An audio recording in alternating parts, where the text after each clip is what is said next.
첫 번째 문장 볼게요. 인공지능에 대한 추구는 1950년대 이래로 진행되어져 왔다. 계속되어져 왔다. 그래서 현재 완료가 since랑 같이 사용을 하면 이걸 우리가 무슨 용법이라고 하냐면 계속적 용법이라고 하고, 계속적 용법이라는 거는 1950년부터 지금까지 계속 인공지능에 대한 추구가 진행되어지고 있다는 뜻인 거야. 그 다음 despite는 전치사기 때문에 뒤에 주어 동사가 오면 안 되고 명사 동명사가 와야 되거든. 그래서 뒤에 몇 가지 장애물과 그리고 도전 과제들 해가지고 명사만 지금 있는 거 확인할 수가 있어요. 그리고 괄호가 두 개니까 뒤부터 해석을 해야 되겠지. 그 과정에서 몇 가지 장애물들과 그리고 도전 과제가 있음에도 불구하고 상당한 발전은 AI 기술에서 이루어져 왔다. 여기도 현재 완료 수동태가 사용이 되기 때문에 과거부터 시작을 해서 지금까지 계속해서 상당한 발전이 이루어지고 있다는 의미인 거야. 그 다음 과학자들은, 그 다음 여기 또 현재 완료니까 과거부터 시작해서 지금도 계속 그러고 있다는 뜻이고요. be able to 하면 이건 조동사 can이랑 똑같아서 뭐뭐 할 수 있다라는 뜻이지. 그래서 과학자들은 기계들을 발명해 올 수 있었다. 어떤 기계를 발명할 수가 있었냐?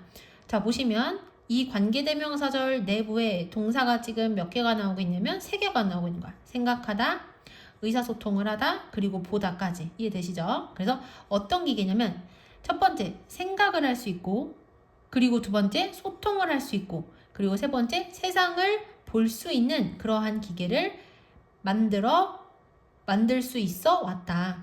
비록, 그 다음에 여기 보시면 the same A as B 하면 이게 B와 같은 A 이렇게 해석을 하면 돼요. 그래서 비록 인간과 같은 수준의 정확도는 갖고 있지 않을지라도, 여기까지 됐지? 자, 그러니까 계속해서 AI 기술이 발전을 해왔기 때문에 이제 과학자들은 인간과 똑같은 수준의 정밀함은 아니지만 첫 번째, 생각할 수 있고, 두 번째, 소통할 수 있고, 세 번째, 세상을 볼 수 있는 그러한 기계들을 개발해 올 수가 있었대요. 여기까지 됐지? 그 다음에 did 뒤에는 무슨 명사가 와야 된다? 복수 명사가 와야 된다. 그리고 뒤엔 당연히 거기에 맞춰서 복수 동사 와야 되겠지.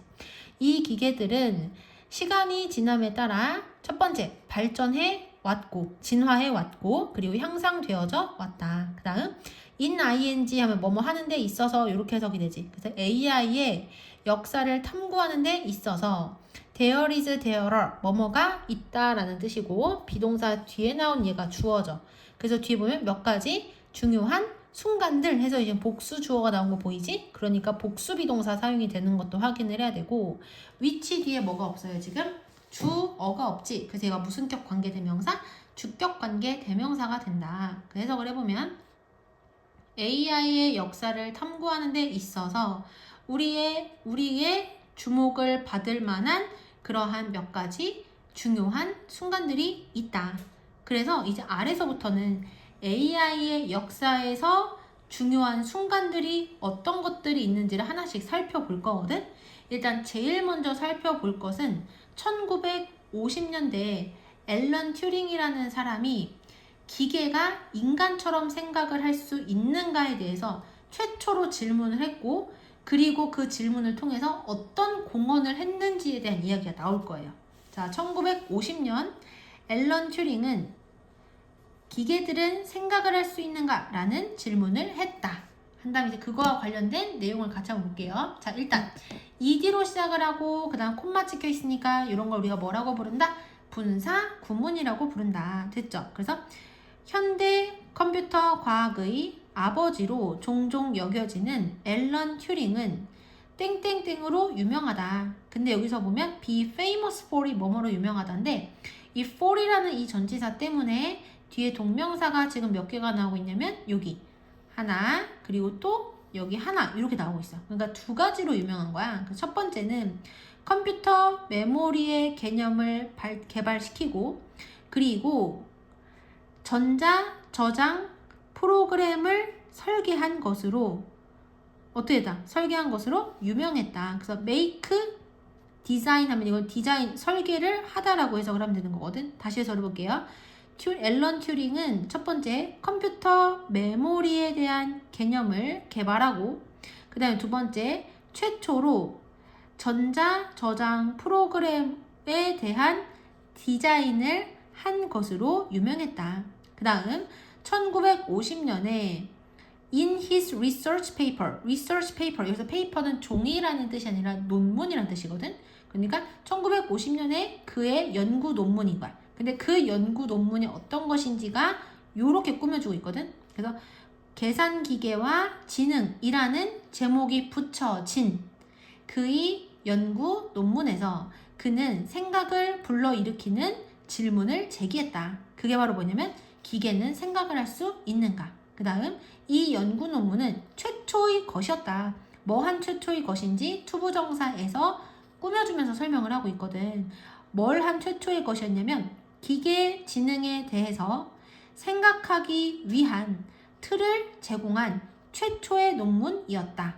이렇게 됐지? 그러니까 이 사람이 제기한 최초의 질문이 뭐냐면 기계는 생각을 할 수 있는가고요. 그리고 이 질문이 제기된 연구 논문은 기계의 지능에 대해서 생각할 만한 틀을 제공한 최초의 논문이었다는 거야. 됐죠? 튜링은 보고 싶어 했대요. 뭐를 보고 싶어요? 뭘 알고 싶어 했냐? C가 보다라는 뜻도 있지만 알다라는 뜻도 있거든. 여기서 알다라고 해석을 하면 딱 맞을 것 같고요. 투부정사는 진짜 동사가 아니지만 동사 모양이 일부 들어있기 때문에 뜻에다가 꼭 을류를 붙여봐야 되거든. 그래서 무엇을 알다. 어때? 말 되지? 그럼 바로 뒤에 뭐가 필요하다? 목적어가 필요하다. 그래서 if가 주어나 목적어나 보어 역할을 할 때는 얘를 해석을 어떻게 하냐? 인지라고 해석이 된다는 거 확인을 해야 돼. 근데 아래 보면 또 if가 나오거든. 근데 여기는 if하고 여기 콤마가 찍혀있어. 콤마가 찍혀있다는 얘기는 여기서부터 여기까지가 없어도 된다는 뜻이야. 그럼 이런 걸 우리가 명사절이라고 한다, 부사절이라고 한다, 부사절이라고 하는 거야. 그럼 해석도 어떻게 되겠어? 만일 라면이라고 해석을 해야 되는 거야. 이해되시죠? 일단은 해석을 8번 문장 여기서부터 여기까지거든. 이 내부를 보시면 여기서 동사가 두 개거든. wanted가 첫 번째 동사, 엔데세모 asked가 두 번째 동사인 거야. 그래서 튜링은 땡땡땡을 하고 싶어 했고 그리고 자기 자신에게 땡땡땡을 물어보았다. 이렇게 해석을 할 거야. 자, 볼게요.